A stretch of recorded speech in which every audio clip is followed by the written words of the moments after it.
Hey guys, welcome back to another Harry's World. So today is going to be a bit more of a counselling type video.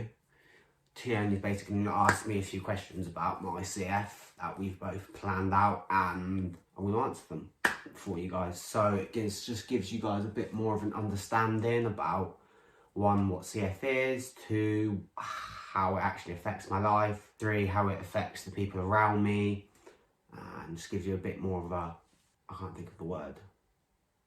It's a bit more like when you look up CF, it's all like scientists and doctors. Yeah, and all their ideas. Yeah. Yours is more personal and actually what it's actually. I'm not gonna read out a definition of CF because it's fucking pointless. Because CF is different with everybody. It affects everybody differently. People with CF look differently, sounds differently, acts differently, cough differently. It's just, it's a very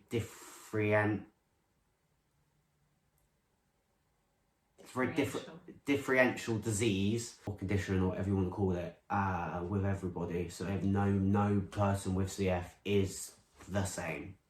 It just doesn't happen. So should we get started into it? Well, that's pretty much the first question. What is CF? Well, from your point of view. From my point of view, cystic fibrosis is a horrible disease, and I hope nobody ever has it that I know. That's my personal opinion on it. Yeah, but what is CF for you? Like, what are your symptoms? Well, CF? for me, with symptoms is predominantly I just take a lot of medication, persistent cough. I cough up a bit of phlegm every now and again. My pancreas doesn't work. You're very prone to infection.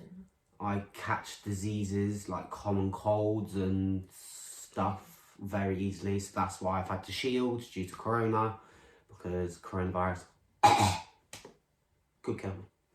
Coronavirus! Sorry, I had to say it.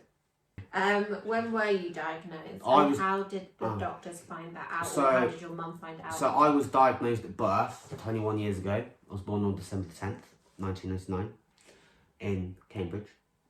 And so they diagnosed me with something called the heel prick test. And when mum got told her son has cystic fibrosis, her first question was, what the hell is that? Purely because it was never seen in my family before.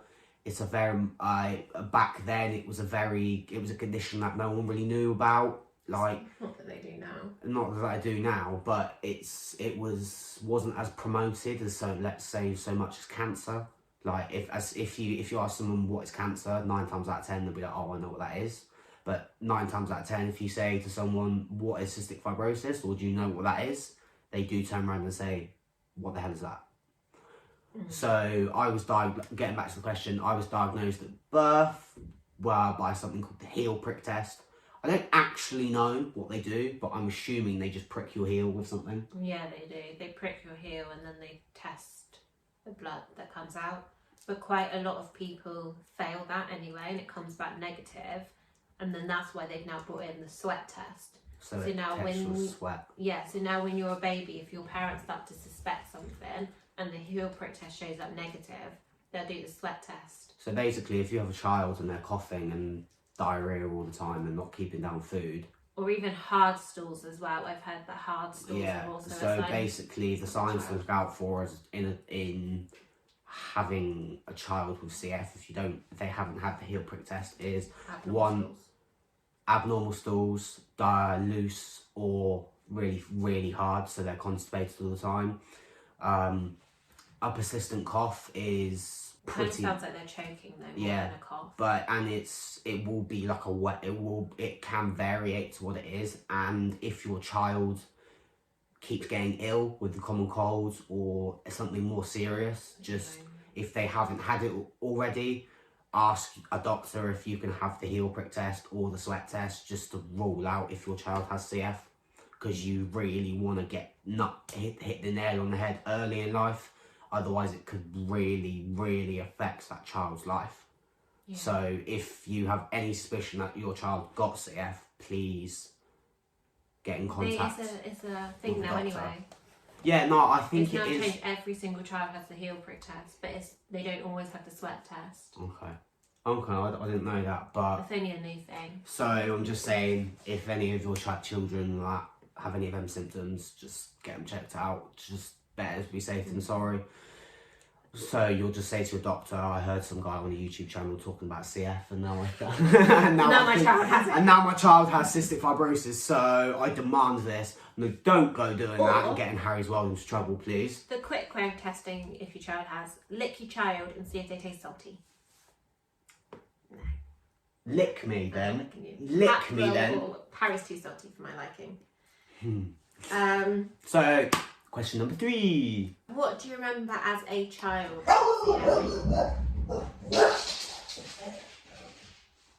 Sorry about that. Right, so the question was... What do you remember as a child with CF? Honestly, I don't really remember much about my childhood with CF so much. There is a lot more to it than that. Like, you know, you did have to go on steroids. You did have slightly more admissions as a child than you did as a teen. Mainly because you didn't. Basically, 9 times out of 10, a child with CF doesn't really get to make their own choice. It's predominantly normally down to the parents. And sometimes, like when I was a child, I got put on, like one of my biggest things about having CF was when I was about 10 or 11 or a little bit older, I got put on something called prednisolone, which is basically a steroid that kills the mucus and just fights infections for you. But the side effect I got really fat and really ugly and really depressed and just cried all the time. So that stopped it. So there is some really dark sides to CF, like really dark sides, because it's not a pleasant disease, especially when you get older. I'll get onto that in a bit. It does get a bit easier when you understand it a bit, but when you're so young, you're just like, why am I getting fat? Why do I have to take 14 tablets a day? Yeah, it's not so much just why am I getting fat, it's just you don't actually know why you're taking all these tablets, like you said. Yeah. You don't actually know why you have to take something called Creon every time you eat. Just because you're that young, you don't know, and your parents just kind of ego, have that, have that, have that. It's only when you get until teens, you start questioning, why am I doing this? Why am I taking this?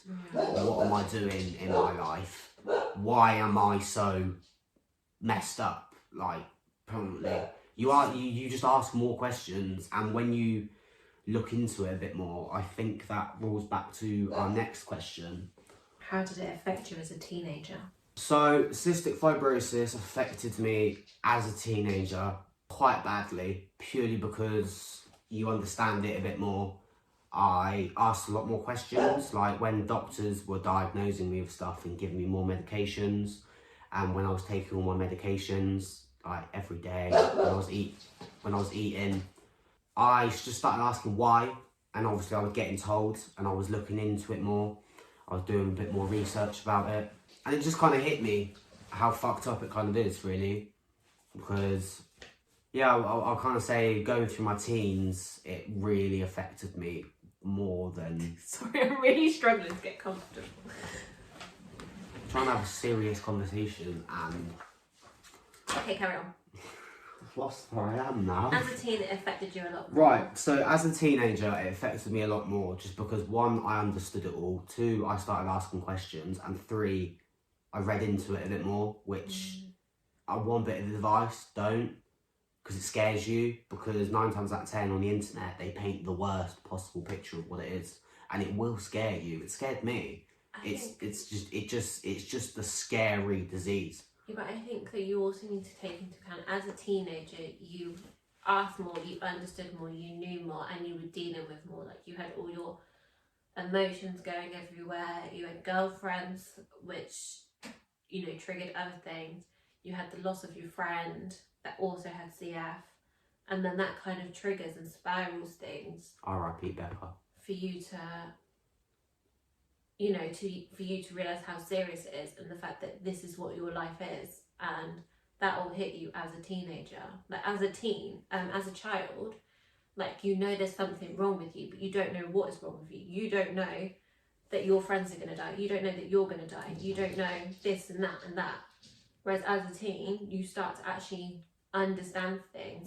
The people around you start to lose. The people you care about, the people you love, the people you fought with start to disappear. And you just kind of give up, and you just kind of... And you also have that guilt, because why was it not you? Why was it them? Or, you know, why haven't I got the same? Because with CF, you're also different. You all have different mutations. Like, you've all got this different, like, it's like superheroes. You all have this different thing. Super fucking heroes. Like, and then you just think, well, how come I'm really dodgy knees and they keep clicking. Look at the two of us. Like, how come it's me? And then you start to spiral, and then this is when you kind of jumped off the bandwagon thinking, well, what's the point of my life anymore? When you're seeing the people around you die, well, I'm going to end up there. What's the point of me even bothering? Why should I bother taking my meds? Why should I bother doing this? And like, as a teenager, you're dealing with all of that, as well as dealing with your own hormones and testosterone and girls, alcohol. Like, it's just hard shit. No, it is hard shit.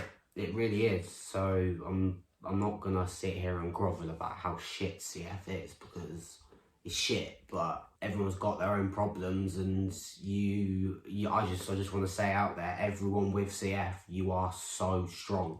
Like, just keep going, because there is always light at the end of the tunnel.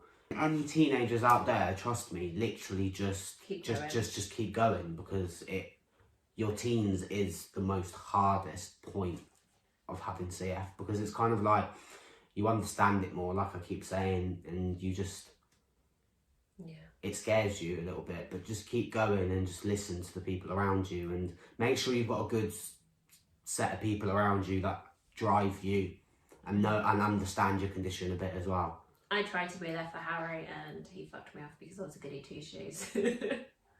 Yeah, we're talking about when we were teenagers, by the way, when we first met. When we were 16, I tried to befriend Harry and take him under my wing, but he wasn't ready. And that's the thing, like, I think if you're someone looking from the inside out, you've got to wait until they're ready and they've actually come to terms with their condition, because you can't rush it.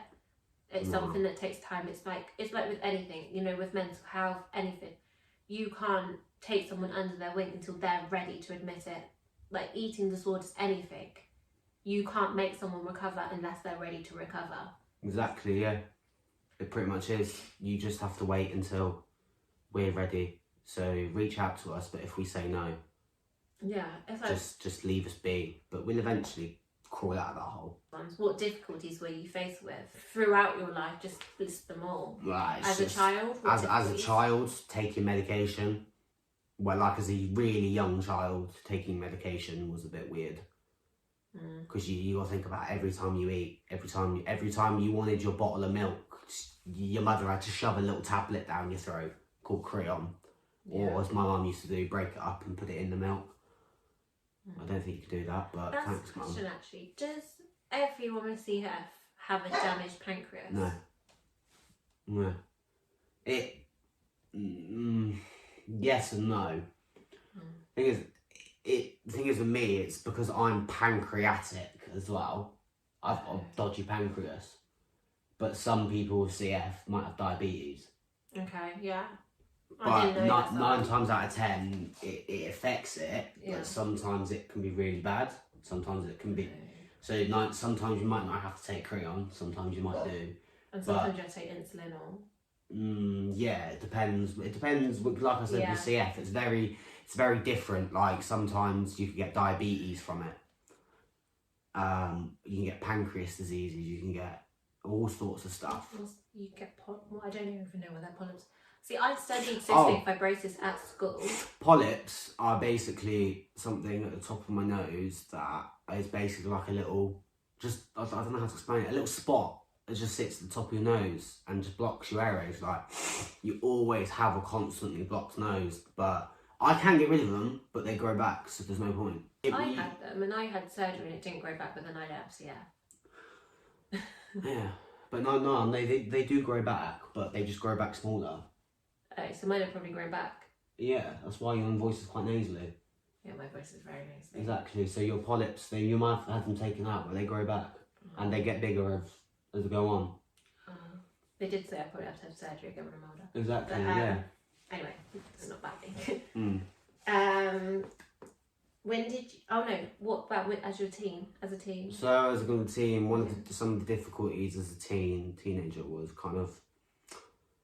I think the biggest one was when you're about 16, 17, 18 and you start looking into it more and you basically get told by your doctor that if you're a male you probably won't have kids. And that's when it really hits you, how brutal CF is. Purely because this is kind of that's pretty much what it is, a slap in the face and you don't get back up. 9 times out of 10, when a man with CF has just been told he hasn't got kids, he hits that self-destruct button. And that's what I did. Link back to the other video as well, about me talking about my problems. So that's a nice little intro to that. I think the army was probably bigger than the kids. I think as a teen, I think the kids thing's only recently hit you. Yeah, so it's kind of that. that. It was more the army as a teenager. So evaluating on what Tioni said with that is, as a child growing up, I always wanted to be a soldier. It was my dream. Mum kind of knew you couldn't be in the army with CF, but she didn't want to tell me because it would break my heart. Came to 16 years old, I went to join up, and yeah, I got told no, and that really broke my heart because it was what I had my heart set on since I was a child. And it's just little things like that, like your dream basically just gets shut down and you're stuck and you don't know where to go and you don't know what to do with your life. So you find other ways to take that pain away. And also drugs and alcohol. Drugs and alcohol, yeah. But yeah, so they were a few of the difficulties of it. If you guys do want to learn... You crying? Carry on. Oh, don't cry. But no, so if any of you guys do want to know, you're right. If any of you guys do want to know a little bit more about difficulties and that with CF during my teens, because I can ramble on all day, but we haven't got time for that. Just comment down below what you want to know and I'll happily send you guys a PM or a DM or whatever you guys, or an email or text message. Just get in contact with me somehow and I'll explain a little bit more. I'll help you. When did you realise the severity of it? I realised the severity of cystic fibrosis kind of when I was about 15 or 16. And you realise you've got to grow up and you can't live a normal life because you don't have a normal life. Like I said, it's a slap in the face when you get a bit older. Like between the ages of like 1 and 13, you kind of just live your life and get on with it because you haven't got a choice. You don't have a choice. But then when you hit about 14, 15, 16, like I said, you start asking more questions and look into it, so you understand how severe and how brutal this disease is going to be. It's not a case of... Yeah, but what was the day that you remember and you went, oh shit? Oh, when I was about 15 years old. What happened when you were 15? I was just basically at the hospital and I was really ill. Not really ill. And I had to be hospitalised for 6 months. No, it wasn't that one. Sorry, it wasn't that one. When I was about 15 years old, I was just really ill, like really, really ill. I just couldn't understand why. And I basically just thought, fuck it, when I found out how severe it is, because I was like, they're giving me all these antibiotics and everything, it just weren't making me better. So I basically thought, fuck it. And then you realise actually that's how I realised how brutal it was. Because 9 times, there are some times where antibiotics and drugs just don't work. And you just have to wait for your body to fight that infection, if it actually fights it. But it was just a waiting game. I think it's quite hard though. Here he is. Like for me, like obviously I studied it, I learned about it at school, and I knew exactly what it was. Like I knew exactly what it was, and I got with you, and I thought, yeah, like I know what I'm getting myself in for. And then like a few months down the line, like I actually had no idea, like the shit that I was actually being like. It's one thing like what you go through, but it's another thing like what I go through. This is the next question though, but how do you believe it affected those around you? For me, it affected. I really think it hurt a lot of people. A lot of people, I think it really hurt because, like, my mum. I've never. My mum's a really strong woman, but when it comes to my CF, I think she does get scared sometimes, and especially Tioni as well. I think she didn't really know what she was getting into until she's there, and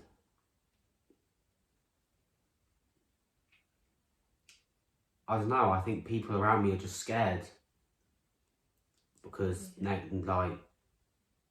there will become a time where I will go. And I hope to God it's not because of CF, but there's always that little bit of worry in the back of people's minds that really love and care for me. So I like how I really think people feel around me is I think they're worried and they're scared.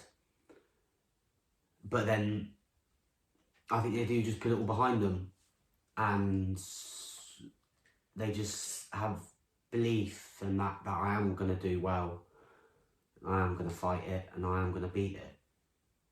That's what I believe. That's how I think it affects people around me. I think we're quite lucky. Like me and your mum obviously talk about it quite a lot, and because our opinions are different to yours and how we feel and that. And I think we're very lucky that most of the time you are well. You know, you have got a good hand, as well, as good as it can get anyway.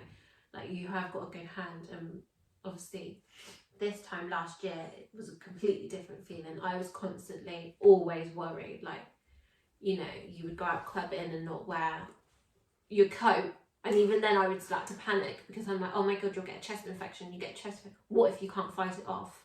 If you can't fight it off and the antibiotics don't work, that's it.